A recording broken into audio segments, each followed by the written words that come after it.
J'ai pas mal grossi pendant l'adolescence. J'étais la petite grosse, copine de la belle de l'école. Et belle, pour moi, voulait dire mince, ce qui est une erreur énorme. Et je suis tombée petit à petit dans l'anorexie. En un an, j'ai perdu 20 kilos. Mais en fait, j'étais cadavérique. J'étais un squelette, je faisais peur aux gens.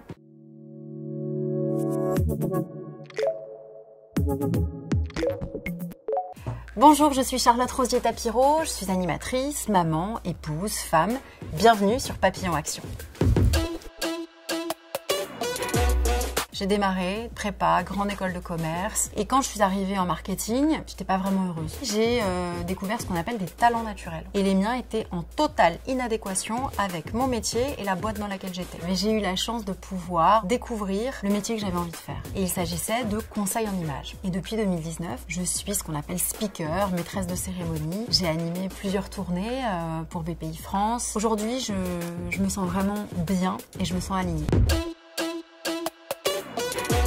Je me suis investie dans une association qui a eu énormément d'importance pour moi, qui s'appelle Joséphine pour la beauté des femmes. Une association qui aide les femmes en situation de précarité à reprendre en main leur beauté. J'ai eu la chance de rencontrer non seulement ces femmes, mais en plus des journalistes. Ils sont venus nous interviewer. Et c'est à ce moment-là que des journalistes m'ont proposé sur certaines plateformes d'avoir une petite capsule de relooking.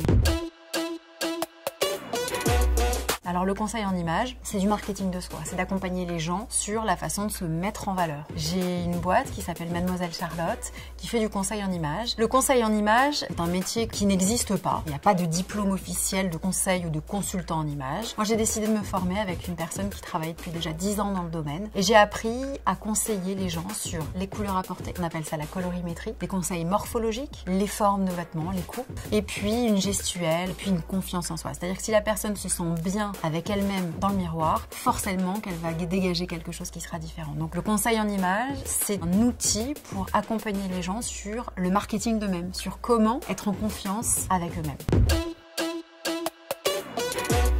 Alors, la partie associative, elle est arrivée assez naturellement. En fait, Lucia, qui était la fondatrice de Joséphine pour la beauté des femmes, avait pour objectif d'ouvrir ce salon de beauté sociale. J'ai été responsable de toute la partie conseil en images. Je faisais une permanence dans le salon de beauté sociale. J'avais des rendez-vous avec des femmes pour se faire prêter des vêtements et aussi pour passer des moments pendant lesquels je leur faisais des petits entretiens où je leur disais voilà, ça a intérêt à être mis en valeur, ça, on va l'améliorer comme ça. Je suis devenue marraine de cette association. J'ai accompagné aussi l'Institut Raphaël un petit peu plus tard sur le conseil en images. C'est la maison du pendant et de l'après-cancer. Et j'ai accompagné des femmes pendant Octobre Rose sur un défilé, avec perruque, sans perruque, comme elles le souhaitaient, mais juste être fières de ce qu'elles sont.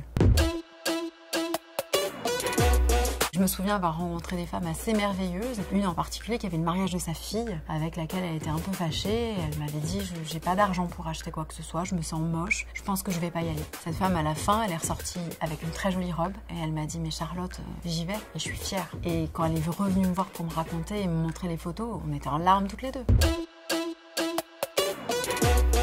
Alors le rapport au corps a toujours été un peu étrange pour moi. J'ai pas mal grossi pendant l'adolescence. J'étais très complexée parce que j'étais la petite grosse, copine de la belle de l'école. Et ce terme m'agresse aujourd'hui et j'étais pas bien. Je me souviens que j'essayais de planquer mes bras, j'essayais de planquer mes cuisses. Si on devait aller à la piscine, c'était un supplice. Et j'ai été comme ça pendant toute mon adolescence jusqu'à ce que je parte en Angleterre en année de césure, donc en école de commerce. Mais je me sentais pas hyper bien. Et dès que je suis arrivée là-bas, je me suis dit, pour pouvoir me sentir bien, il va falloir que je me sente belle. Et belle, pour moi, voulait dire mince, ce qui est une erreur énorme. J'ai changé radicalement ma façon de manger. Et je suis tombée petit à petit dans l'anorexie. J'étais en hyper contrôle, je rentrais dans tous les vêtements. Je me sentais la plus forte du monde. Et en fait, je me suis abîmée. Je me rendais pas compte, j'écoutais personne. En un an, j'ai perdu 20 kilos. Et quand je suis revenue en école de commerce, un an après, les gens ne me reconnaissaient pas. Il fallait que je leur parle pour qu'ils reconnaissent ma voix. J'avais une certaine fierté, mais en fait, j'étais cadavérique. J'étais un squelette, je faisais peur aux gens et j'étais pas mieux dans mes baskets. Donc la solution n'est pas là.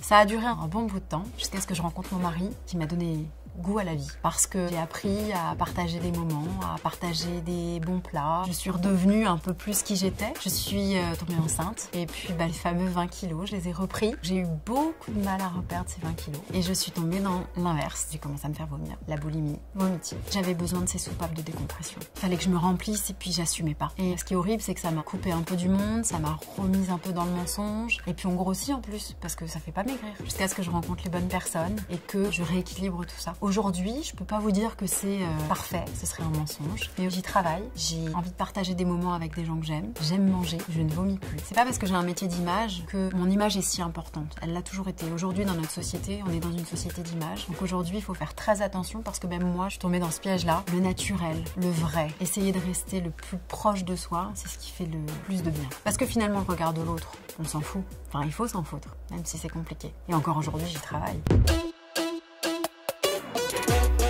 Si vous êtes en phase avec vous-même, si vous aimez ce que vous faites, vous aimez la personne avec laquelle vous êtes, n'écoutez pas le monde. Restez avec vous-même, soyez aligné.